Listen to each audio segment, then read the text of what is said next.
مگر ہمارے وزیر اعظم ماشاءاللہ لمبی لمبی چھوڑ دیتے ہیں. جب پیسے کی بات آتی بولتے متروں نیشنلزم لے لو. جب پیسے دینے کی بات آتی تو بولتے روہنگیا لے لو.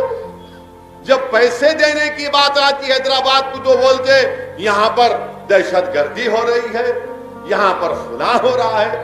ارے آپ دیتے کیوں نہیں حیدرآباد کو؟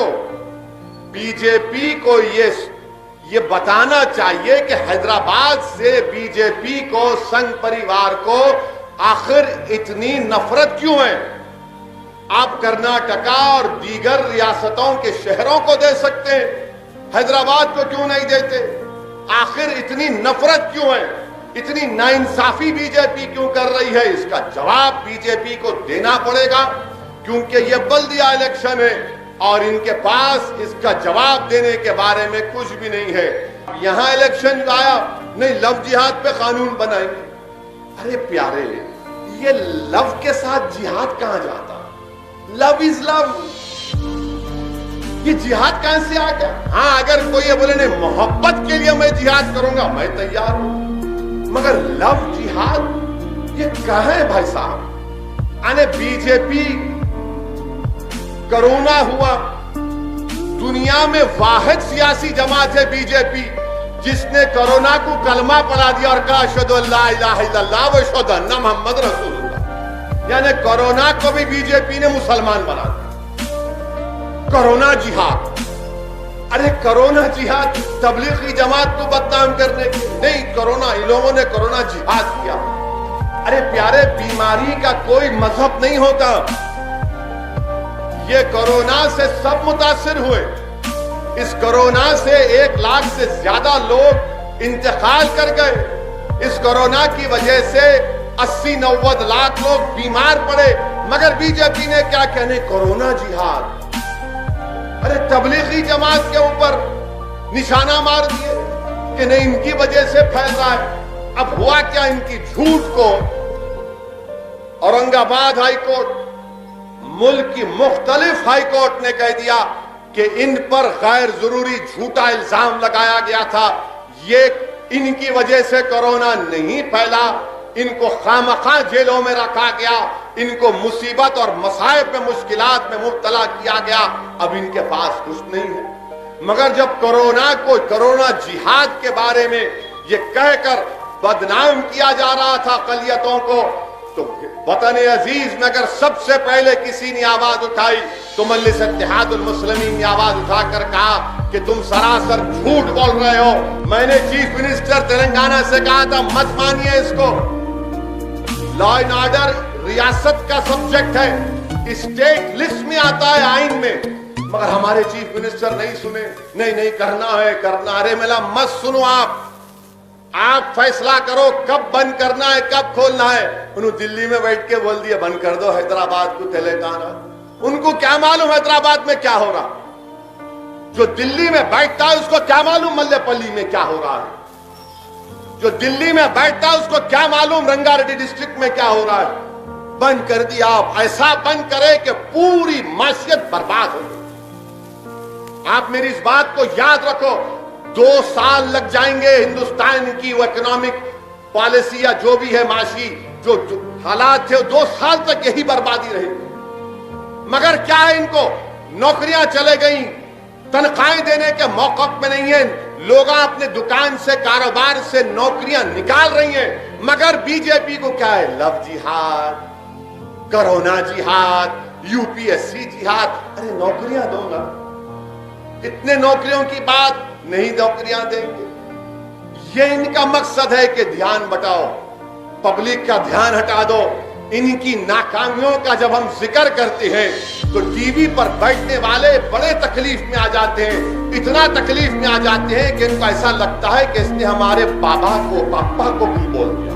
بہار کی غریب عوام تک سیمانچل کی اس زمین پہ مجلس اتحاد المسلمین کا پیغام پہنچ چکا ہے. آج بڑی امیدوں کے ساتھ ملک کے مختلف مقامات کی عوام یہ دیکھ رہی ہے کہ کیا مجلس راجستھان کو آئے گی, کیا مجلس بنگال میں الیکشن لڑے گی, کیا مجلس کرناٹکا میں جائے گی.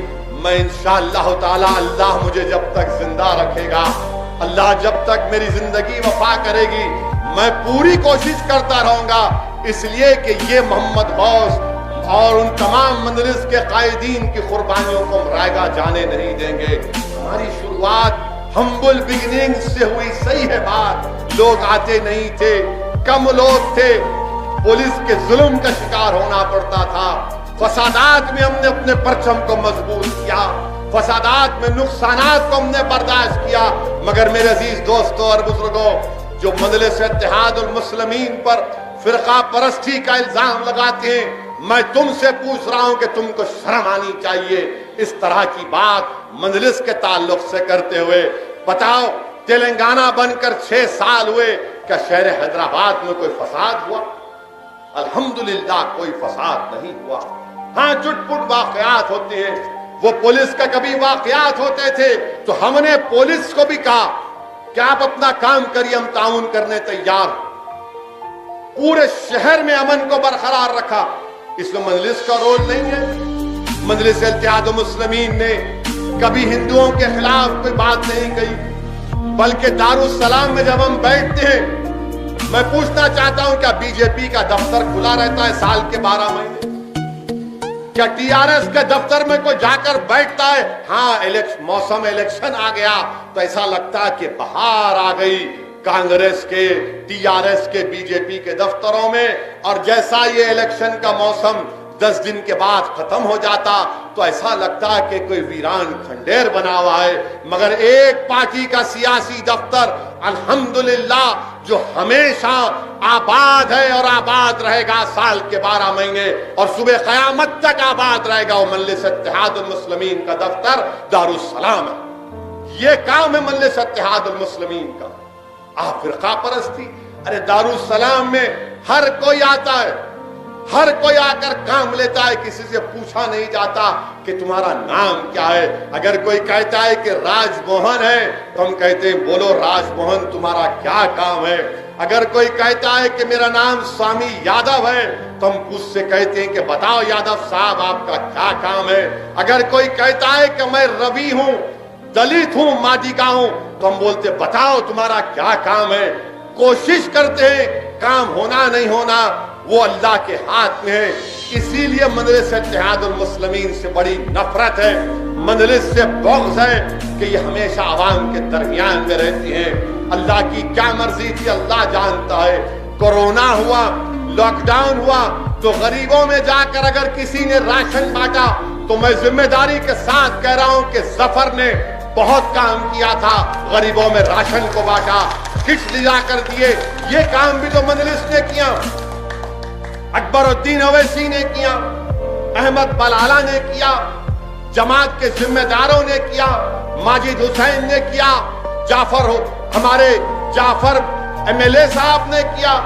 لوگ راتوں میں فون کرتے تھے، یہ مئی اور جون کا مہینہ بڑا سخت گزرا حیدرآباد کے، رات کے 12 بجے فون آتا تھا مجھے، دواخانہ نہیں مل رہا، دواخانہ نہیں مل رہا ہے۔ ہم کوشش کرتے تھے کہ چلو دواخانہ کہاں ہے، مشتاق کو بولتا تھا معلوم کرو یہاں پر ہے، گاندھی اسپتال میں لے کر گئے۔ آپ کو معلوم کورونا میں اگر سب سے پہلے کسی کا کووڈ پیشنٹ کا ڈائلیسس ہوا تو کس نے کرایا؟ مجلس نے کروایا۔